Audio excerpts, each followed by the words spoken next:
कहते हैं ना साहब, दिन जो है हफ्ते बन जाते हैं, हफ्ते महीने बन जाते हैं, महीने साल बन जाता है। 2023 चला गया, 2024 आ गया, 2024 का दूसरा महीना फरवरी का भी जाने वाला है। साल 2023-2024 जो 1 अप्रैल 2023 को शुरू हुआ और 31 मार्च 2024 को बंद होगा, उम्मीदन बहुत अच्छा, बहुत खरा और बहुत बढ़िया साल निकल के जा रहा है जहाँ तक प्रॉफिटेबिलिटी का मामला है।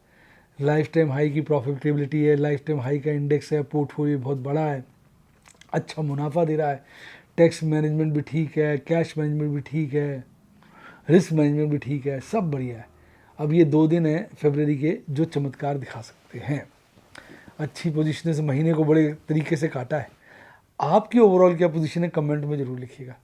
आज मैंने वीडियो के अंत में चर्चा करी है कि भाई किस तरह से शेयर बाज़ार में आदमी अटकता है और कैसे पैसे कमाता है और एक गलत निर्णय उसको नुकसान कर देता है, इसके बारे में भी चर्चा की है।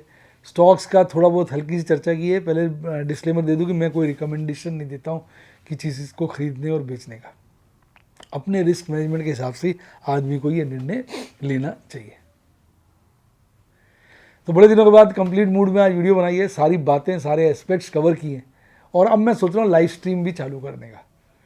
बहुत समय हो गया लाइव स्ट्रीम चालू नहीं करी। आप अपने विचार दीजिए और आप सही से अपने कमेंट में लिखेंगे तो हो सकता है आपको कल ही बढ़िया लाइव स्ट्रीम देखने का मौका मिले। तो लाइव स्ट्रीम लेके आऊँ या ना आऊँ, कमेंट में ज़रूर लिखिएगा डार्लिंग। मैं सारे कमेंट पढ़ता हूँ और किस तरह की बातें आप लाइव स्ट्रीम में मेरे से कुछ आएंगे मैं डिस्कस करूँ, किस चीज़ों पे फोकस करूँ, चर्चा करूँ। कोई रिकमेंडेशन नहीं होगी, चर्चा होगी। कमेंट में लिखिएगा, उसी के हिसाब से फिर मैं थोड़ा सा कमेंट देख लूँगा तो माइंड भी बना लूँगा।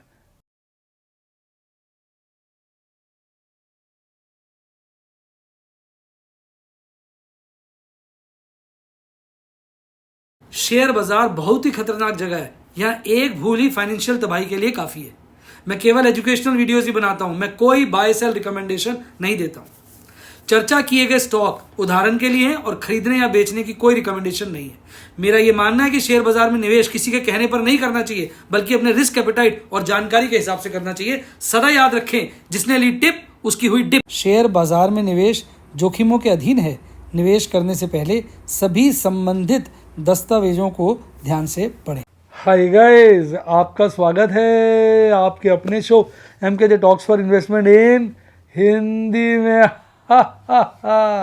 कैसे आप भाई? बड़े दिनों के बाद अब हम अपनी वीडियो घर से बना रहे हैं। भाई कितना समय हो गया, कहते ना, तो मतलब 40 दिन हो गए लगभग वीडियो को इस अपने प्रॉपर प्लेटफॉर्म से बनाए हुए।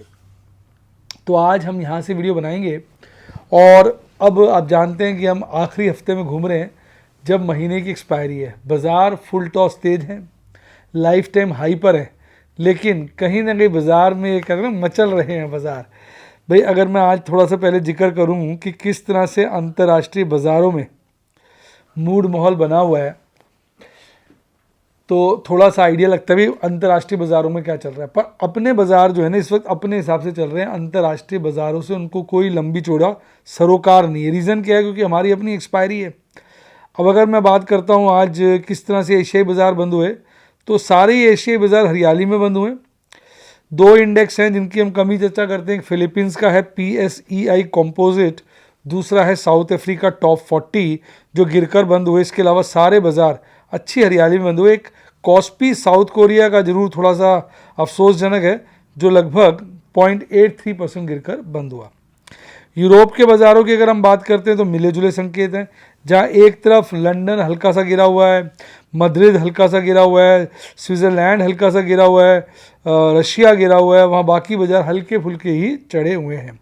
अपने US के बाज़ारों की बात करें तो वहाँ भी मिले जुले संकेत हैं। डाउ जोन्स गिरा हुआ है, बाकी इंडाइसेस हल्के फुल्के चढ़े हुए हैं और आपका कनाडा हो गया और ब्राज़ील हो गया, दोनों चढ़े हुए हैं। ब्राज़ील में बहुत बढ़िया तेज़ी है। हमारे बाज़ारों की बात करें तो हमारे बाज़ार भी पॉजिटिविटी के साथ बंद हुए हैं। हालांकि पॉजिटिविटी बहुत एक शब्द है जो इतना सूट नहीं कर रहा है ढंग से, क्योंकि निफ्टी बैंक लगभग फ्लैट ही बंद हुआ है। तो मिले जुले संकेत है, तो हम उसकी बात करते हैं। उससे पहले थोड़ा सा समझते हैं कि बाज़ारों में चल क्या रहा है। मुझसे बहुत सारे स्टूडेंट्स पूछते हैं कि सर हम शेयर्स की चर्चा नहीं करते हैं। भाई शेयर्स की चर्चा मैं इसलिए थोड़ा नहीं करता, थोड़ी क्लैरिटी शेयर्स को लेकर ना अभी कम है। कोई कहता है कि भाई शेयर्स को बारे में बात करना ठीक नहीं है, कोई कहता है बात करनी चाहिए। अब ये थोड़ा सा मिले जुले संकेत हैं, इसलिए डायरेक्टली मैं, वैसे तो आपको पता है कोई टिप देता ही नहीं कभी, ना ही मैं किसी चीज़ को रिकमेंड करता हूँ, अपने विचार भले दे दूँ, लेकिन मैं कभी नहीं कहता आप ये शेयर खरीदिए बेचिए। मेरे स्टूडेंट्स भी पूछते हैं, उनसे भी कहता हूँ अपने रिस्क एपेटाइट से काम करिए। हल्की फुल्की शेयरों पे भी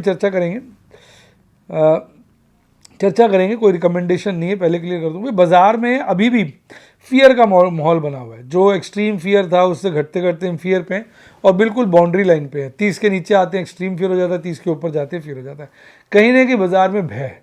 ये मैंने आज जैसे मैं टीवी वॉच कर रहा था, डिफरेंट चैनल्स देख रहा था, लोगों की बातें सुन रहा था, तो कहीं ना कहीं सबके चेहरों में हल्का फुल्का भय था।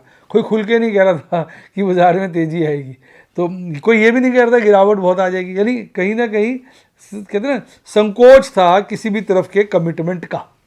और अगर मैं अंतर्राष्ट्रीय इंडिकेटर्स की बात करता हूँ तो कहाँ देखेंगे आप, यूएस डॉलर इंडेक्स अभी भी हालांकि बहुत ऊंचा नहीं है, पर फिर भी 103-4 के लपेटे में पहुंचा हुआ है, जो अपने आप में थोड़ा सा हल्का फुल्का नेगेटिव ही है।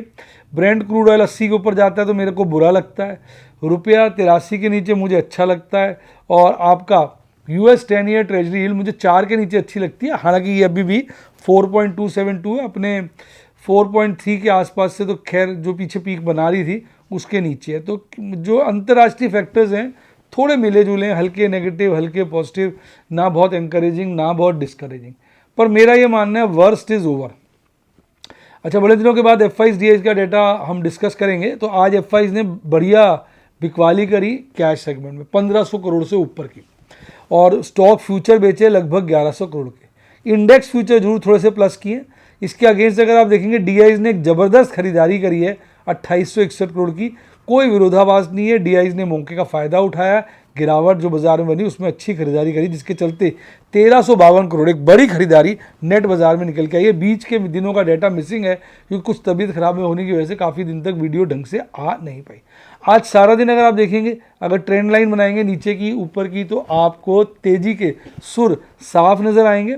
कल 22,122 पर बाजार बंद हुआ था, आज 22,090 पर खुला और सारा दिन ऊपर की तरफ का संकेत रहा। हालांकि वोलेटिलिटी आज फुल टॉस थी, अगर आप देखते हैं वोलेटिलिटी फुल टॉस थी और 20,218 का पीक बनाया, 22,218 का पीक बनाया, 22,297 यानी 22,300 के आसपास का जो लाइफ टाइम हाई है उससे ज़्यादा दूर नहीं था, 81 पॉइंट दूर था।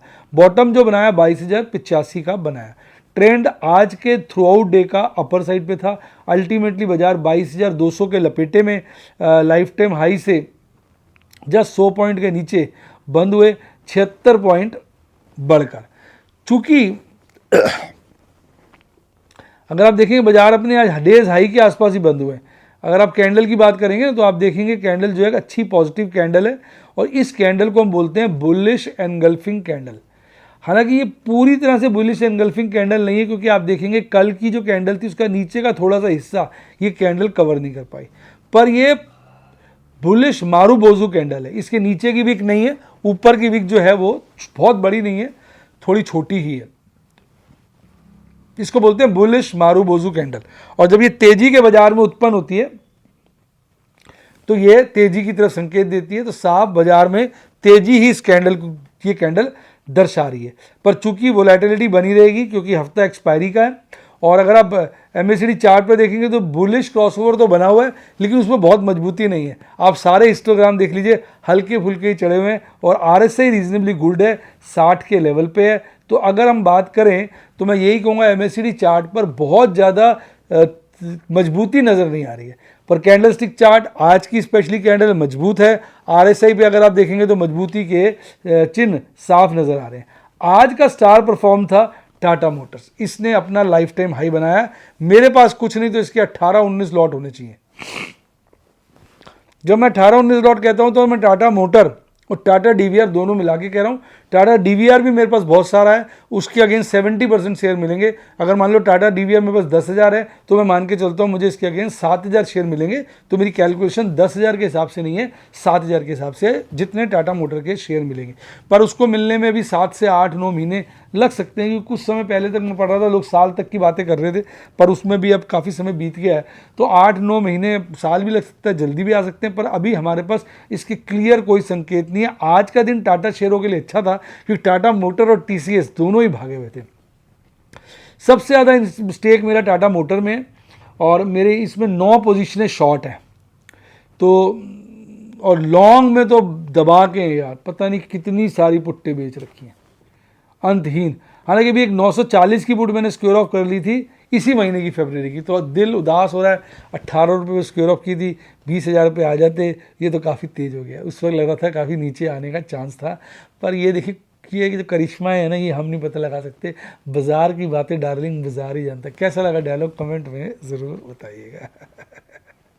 और इंडसइंड बैंक जो है आज हल्का फुल्का चढ़ के बंद हुआ। ये काफ़ी पहले तो नीचता पूर्व कहूँगा मैं, नीचे गिरा बहुत बुरी तरह से। इसमें मेरी बहुत सारी पोजीशन थी, 1600 की तो मेरी पुट्टे इन द मनी हो गई 4। उसके अगेंस्ट मैंने फ्यूचर्स भी खरीदे हैं, उसके अलावा मैंने शेयर भी खरीदे हैं, लेकिन कोई मज़ेदारी नहीं, बुरी तरह से इसने मारा है। लेकिन अभी भी मेरी 1500 की कई सारी पुट्टे इसकी खड़ी हैं, देखते हैं कैसा रहता है। वो भी इन द मनी बनी हुई है। सन फार्मा, पावर ग्रिड, भारतीय एयरटेल, आइशर मोटर, ऐसे और खिलाड़ी थे जिन्होंने आज जांबाजगी का प्रदर्शन किया। पर गिरने वालों में हीरो मोटर, बजाज फाइनेंस की भी चुट्टी पुट्टी हो चुकी है। SBI, TVs lab, UPL, Bajaj Finserv और अदानी एंटरप्राइज ऐसे शेयर थे जो अपना कहते हैं ना मूड ख़राब करके बाजार का बनाए बैठे थे। अब जैसे कि महीना ख़त्म होने वाला है, अब आप देखेंगे 21,198 में बाजार बंद हुआ है। पुट का ओपन इंटरेस्ट 21,500 पे हाईएस्ट है, 22,198 में बाजार बंद हुआ है। और 22,000 पे अगर आप देखेंगे तो ये अच्छा खासा है, 22,200 पे कम है। लेकिन ये अभी भी कॉल के ओपन इंटरेस्ट से ज़्यादा है, यानी टक्कर का माहौल है।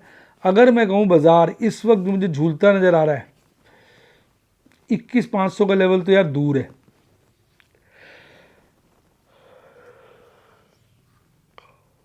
तेईस 23,000 का लेवल भी दूर है।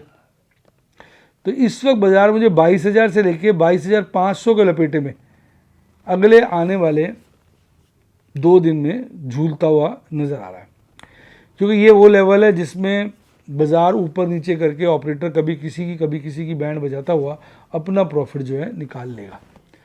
पीसीआर काफ़ी कमज़ोर हो चुका है, 0.89। आज काफ़ी गिरावट है, यानी आज कहीं ना कहीं कॉल रेटिंग बढ़ी है। कॉल रेटिंग बढ़ेगा मतलब एक कमजोरी का संकेत है।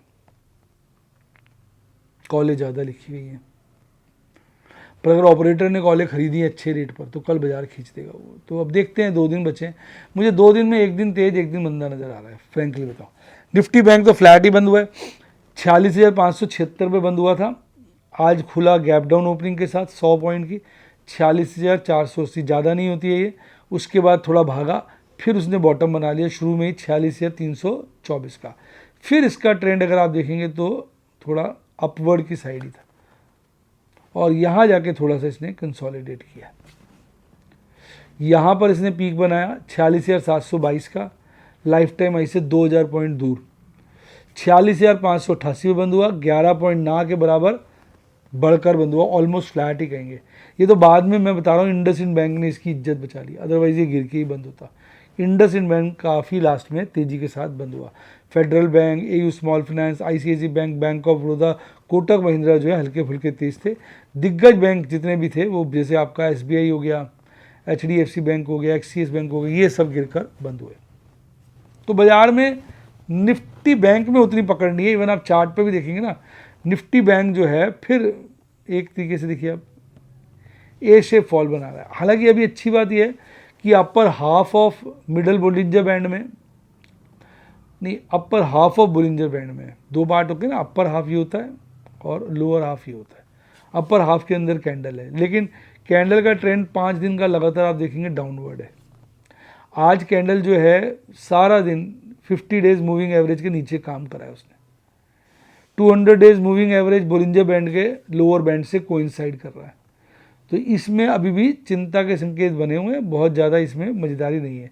बेयरिश क्रॉसओवर तो नहीं है, बुलिश क्रॉसओवर है, पर हालांकि वो लगातार 4 दिन से कमज़ोरी के कगार पे है और RSI भी जो 60 के लपेटे में पहुंचने की कोशिश कर रहा था, अब गिरते गिरते 53 पे आ गया है। तो मैं ये कहूँगा कैंडल स्टिक चार्ट पे तो बाजार कमज़ोर है, MACD चार्ट पे मजबूती कमज़ोर होती जा रही है, कम होती जा रही है, और RSI पे भी यही पोजीशन है। तो यानी टेक्निकली थोड़ा निफ्टी बैंक अभी स्ट्रेंथ इतनी नहीं दिखा रहा है। 46,588 के लपेटे में बंद हुआ, 46,500 का लेवल पकड़ लो। यहाँ पे कॉल रेटिंग पुट रेटिंग बराबर की है। थोड़ा ऊपर जाओ 46,000 पे तो पुट रेटिंग ज़्यादा है, कॉल रेटिंग कम है। थोड़ा 47,000 की तरफ जाओ तो यहाँ पर कॉल रेटिंग ज़्यादा है, पुट रेटिंग कम है। तो आने वाले हफ्ते 2 दिन बाजार जो है 46 और 47 के बीच नज़र आ रहा है, अनलेस बाजार में ऑपरेटर कोई बड़ा कमाल ना करना चाहे, तो इस रेंज में बाजार अभी नज़र आ रहा है। देखते हैं कल क्या पोजीशन बनती है। RSI इसका भी काफ़ी नीचे आ चुका है 0.78, यानी कहीं ना कहीं दोनों बाज़ारों में PCR, RSI क्या गया, PCR जो है दोनों बाज़ार का कमज़ोरी का संकेत कर रहा है। आज मैंने काफ़ी ट्रेड किए, 7 स्क्वायर ऑफ किए, 4 रोल ओवर किए, 3 नई पोजीशनें बनाई, 9 बार सेफ पुट्टे बीच, मतलब काफ़ी काम किया आज। हालांकि ओवरऑल आज मैंने 19,000 का नुकसान ही किया है, पर ये महीना उसके बावजूद काफ़ी अच्छा निकलने की उम्मीद है। मैंने सारे लॉस बुकिंग सौदे लगभग काट दिए। बजाज फाइनेंस की मैंने पुट को स्क्वायर ऑफ किया, बड़ा नुकसान हुआ। बंधन बैंक की पुट को स्क्वायर ऑफ किया, बड़ा नुकसान हुआ। HDFC लाइफ की पुट को स्क्वायर ऑफ किया, बड़ा नुकसान हुआ। इंडसइंड बैंक की पुट को स्क्वायर ऑफ किया, बहुत बड़ा नुकसान हुआ। कोटक बैंक की पुट को स्क्वायर ऑफ किया, हल्का प्रॉफिट हुआ। कोटक बैंक की एक 18,000 की पुट को स्क्वायर ऑफ किया, नुकसान हुआ। अशोक लेलैंड, कोटक बैंक के मैंने पुट्टों को स्क्वायर ऑफ किया, यहाँ हल्के फुल्के मुनाफे मैंने देखे। टाटा कम्युनिकेशन के मेरे पास 6 लॉट थे, यानी 3,000 शेयर्स के फ्यूचर प्लस थे, तो मैंने 2 फ्यूचर काटे और एक फिर बाद में मैंने प्लस कर लिया था। तो ये लगभग 6 फ्यूचर का प्रॉफिट है और मैं 2 काट चुका हूँ। जो एक प्लस किया है उसमें हल्का सा प्रॉफिट, तो लगभग 1 लाख का इसमें प्रॉफिट निकल के आएगा ऑन एवरेज बेसिस। एक्चुअल तो फीफो लगता है, वो कल पता चलेगा। तो ये प्रॉफिट और ये सब कंसिडर करने के बाद आप देखेंगे तो एक छोटा सा 19,000 का मुझे लॉस हुआ है। हालांकि ये महीना मेरे एक अच्छे प्रॉफिट पे निकल रहा है और अब देखते हैं 2 दिन रह गए, ये महीना क्या कमाल दिखाता है। अगले 2 दिन में हम किस तरह के प्रॉफिट कमाते हैं। अब बच्चे बहुत सारे लोग पूछते हैं कि सर क्या करना चाहिए, क्या नहीं करना चाहिए, किस तरह के शेयरों पे हाथ डालना चाहिए। देखो भाई, शेयर अगर आप देखेंगे ना, बहुत सारे शेयर बड़े अट्रैक्टिव हैं। हालांकि प्रॉब्लम क्या होती है, जब शेयर अट्रैक्टिव होते हैं तो पैसे नहीं होते। आप ईमानदारी से बताना, आप में से किसके पास खुले पैसे हैं माल खरीदने के? कमेंट में लिखो। नहीं होते। बजाज फिनसर्व देखो कितना अट्रैक्टिव है, बजाज फाइनेंस देखो बहुत ज़्यादा अट्रैक्टिव है, लेकिन पैसा भी तो, बड़े शेयर हैं, अट्रैक्टिव हैं, पैसा नहीं। UPL अट्रैक्टिव है, हालांकि UPL में आपको बता दूं निफ्टी से बाहर हो जाएगा, इसने बहुत अंडर परफॉर्म किया है। केमिकल सेक्टर बहुत ख़राब रहा है, केमिकल सेक्टर जो है इस वक्त बड़े दबाव के अंदर है। तो शेयर्स तो अच्छे हैं। इंडसइंड बैंक आज काफ़ी गिर गया था, 1460 के लपेटे में आ गया था। तो शेयर तो बहुत है। अब टाटा मोटर तो खैर लाइफ टाइम हाई पे आ गया, 965 के आसपास का इसने लाइफ टाइम हाई बनाया। तो मेरा कहने का ये तात्पर्य है कि भाई चीज़ें अच्छी हैं। एक्चुअली बाजार में ना अच्छा बुरा कुछ नहीं होता, रिस्क एपेटाइट बड़ी ज़रूरी चीज़ है। आपके पास पैसा ही नहीं है, रिस्क लेने की शक्ति नहीं है, आपने कोई शेयर खरीद लिया, वो गिर गया, आप डर गए, आप निकल गए, फिर भाग गया, तो आप तो लॉस में गए ना। तो रिस्क एपेटाइट को देख के ही आदमी खरीद सकता है, ऐसे आदमी शेयर को नहीं खरीद सकता। अच्छे शेयर को खरीद के भी पैसा नहीं कमा पाता। मैं एक व्यक्ति को जानता हूँ, उन्होंने बहुत अच्छे शेयर मुझे बता रहे थे, बहुत सारे प्लस कर लिए, वो शेयर गिरता ही जाए, वो दुखी आ गए। उन्होंने फ्यूचर प्लस किए थे, रोज मार्जिन, रोज मार्क टू मार्केट में पैसा डाल रहे हैं। कहते सर मैं थक गया, मैंने एक लॉट स्क्वायर ऑफ किया, वो और गिर गया। वो अल्टीमेटली मैंने लगभग सारे लॉट स्क्वायर ऑफ कर दिए। फिर वो भागा, तो मैंने कहा अब गिरेगा तो लूँगा। वो गिरा ही नहीं, भागते ही चला गया और मेरे हाथ से चीज़ निकल गई। शेयर बहुत अच्छा था, मेरी सिलेक्शन बहुत अच्छी थी, मेरा रिस्क मैनेजमेंट नहीं हो पाया। अब जैसे एग्जाम्पल मुझे एग्जैक्ट याद नहीं, क्योंकि काफ़ी अर्से पुरानी बात बता रहा हूँ। अब मान लो उन्होंने 10 फ्यूचर प्लस किए थे और को काटने पड़ गए क्योंकि मार्क टू मार्केट में बहुत पैसा लग गया। अब उसकी जगह उन्होंने 2 ही फ्यूचर प्लस किए होते, हमें मार्क टू मार्केट देते रहते, शक्ति से बैठे रहते, भागता तो बहुत मोटा प्रॉफिट कमा लेते। तो शेयर अच्छा हो या बुरा हो, रिस्क मैनेजमेंट, कैश मैनेजमेंट जो है आपको मार डालता है। और यही सब चीज़ें मैं अपनी वीडियोज़ के द्वारा, डेमोज़ के द्वारा सिखाता हूँ। आज मेरे एक बच्चे से बात हो रही थी, मेरे व्हाट्सएप के स्टूडेंट है, कहते सर आपका तो ये है ना, आप तो संभाल लेते हो, आपकी अगर शक्ति है 100 रुपये के काम करने की, आप 40 का काम करते हो, 60-70 पैसे आपके पास पड़े रहते हैं एक्स्ट्रा। तो आप तो समझ जाओगे, मौके का फ़ायदा उठा लेते हो। आम आदमी नहीं उठा पाता क्योंकि वो पहले से ही टाइट चलता है। तो यही कैश मैनेजमेंट, रिस्क मैनेजमेंट में वीडियोज़ और डेमोज की तरह सिखाता हूँ। अगर आप सीखना चाहें तो मेरे व्हाट्सएप के स्टूडेंट बन सकते हैं। फ़ोन नंबर है 7011-323-077, 7011-323-077। मेरी टीम को कॉल करिए।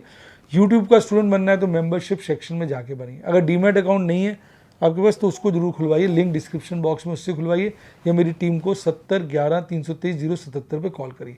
टेलीग्राम चैनल का लिंक डिस्क्रिप्शन बॉक्स में, उससे ज्वाइन करिए। इसी के साथ साथ bye bye, god bless you, happy investing, और आप स्टॉक मार्केट के बेताज बादशाह बने।